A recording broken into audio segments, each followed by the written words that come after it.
Pemirsa, meski tambahan kasus baru COVID-19 pada Kamis hari ini menurun dari hari sebelumnya, namun jumlahnya masih cukup tinggi. Kota Denpasar mendominasi dengan melaporkan tambahan 69 pasien baru.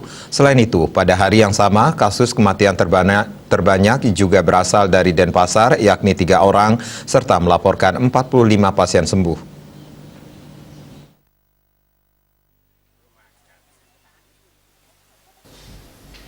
Sebanyak 189 pasien baru terpapar COVID-19 dilaporkan hari ini.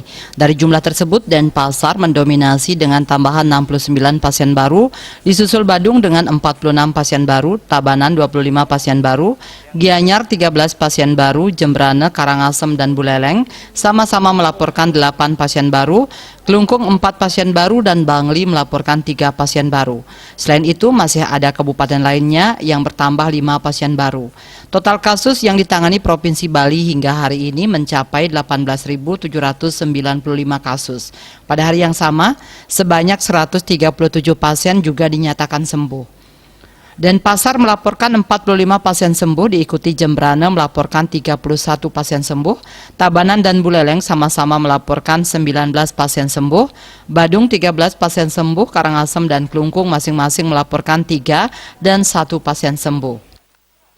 2 kabupaten yakni Bangli dan Buleleng nihil tambahan pasien sembuh, serta dari kabupaten lainnya melaporkan tambahan 3 pasien sembuh.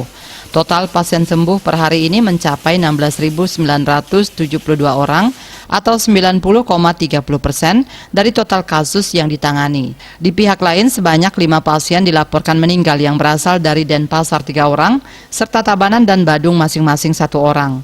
Total pasien meninggal hingga hari ini menjadi 552 orang.